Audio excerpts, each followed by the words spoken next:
প্রিয় সম্মানীয়া লেখিকা তসলিমা নাসরিন মহোদয়া কোনোভাবে ধমক চমক দেখে নেব, আটকে দেব, এসব জিনিস অতীত হয়ে গেছে। আমাদের সবার প্রিয় আমাদের মুখ্যমন্ত্রী মাননীয় শ্রী শুভেন্দু অধিকারী মহাশয় এসেছেন, আমরা আনন্দিত।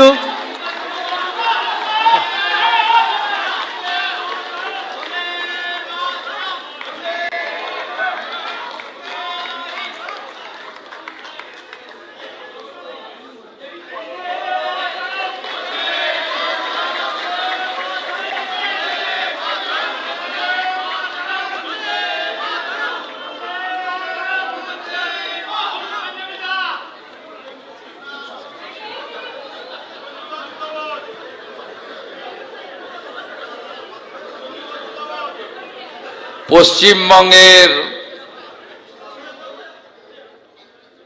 প্রশাসনিক প্রধান হিসেবে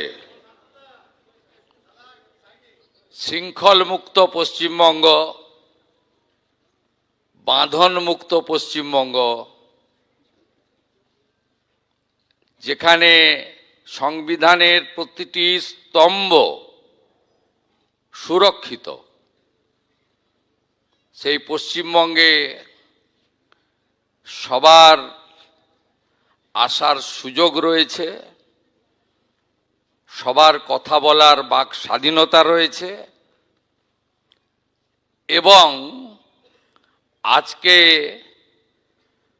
অত্যন্ত প্রিয় সম্মানীয়া লেখিকা তসলিমা নাসরিন মহোদয়া এই বঙ্গভূমিতে গতকাল পদার্পণ করেছেন, আজকে কর্মসূচি করছেন। এটার মধ্য দিয়ে প্রমাণিত হয়েছে নতুন সরকারের হাতে এই বাংলার গণতন্ত্র, সংবিধান, বাক স্বাধীনতা, মৌলিক অধিকার সুরক্ষিত। এখানে কোনোভাবে ধমক চমক দেখে নেব, আটকে দেব, এসব জিনিস অতীত হয়ে গেছে। উনি আসছেন শুনে আমি এখানে আমন্ত্রিত নই। আমি আসছেন শুনে আমি শুধু মুখ্যমন্ত্রীও নয়, তথ্য সংস্কৃতি দপ্তরেরও মন্ত্রী।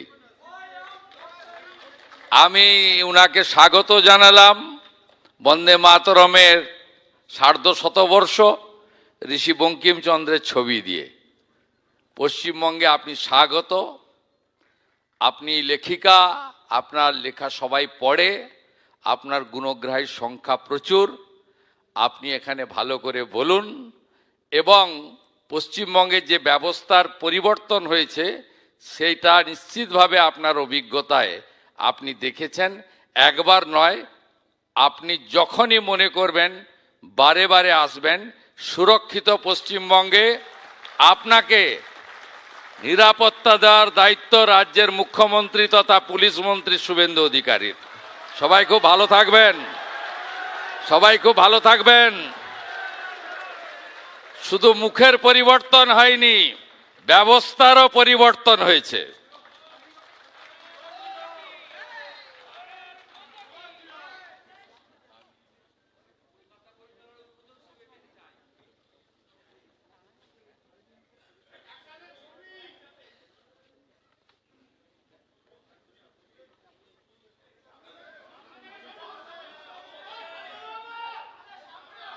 মাননীয় মুখ্যমন্ত্রীকে আমরা বরণ করে নিচ্ছি।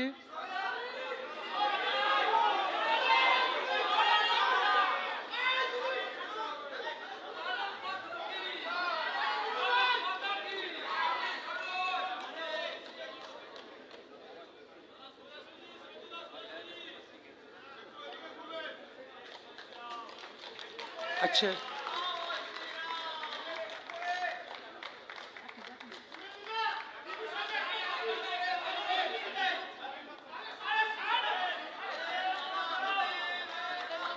আজকে আমরা এখানে উপস্থিত হয়েছি মাননীয় লেখিকাকে সম্বর্ধনা দেওয়ার জন্য, নাগরিক সম্বর্ধনা। তা আমাদের নাগরিকদের পক্ষ থেকে একটি আমরা সম্বর্ধনার আয়োজন করেছি।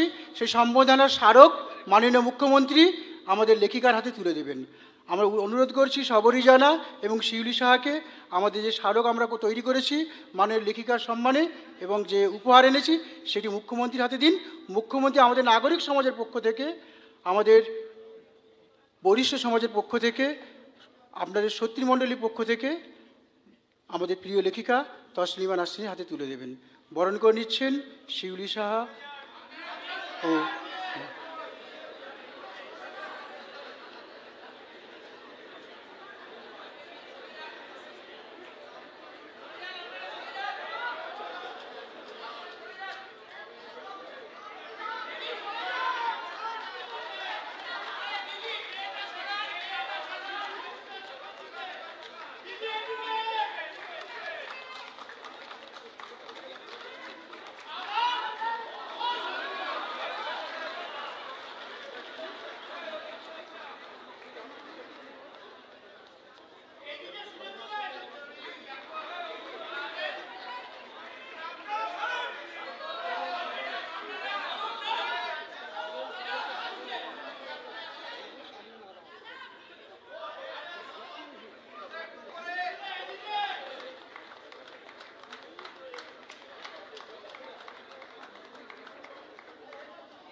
আমাদের মুখ্যমন্ত্রী শুভেন্দু অধিকারী মহাশয়ের নাম দুটি কারণে ইতিহাসে লেখা থাকবে। এই যে মত প্রকাশের স্বাধীনতার জন্য তিনি যে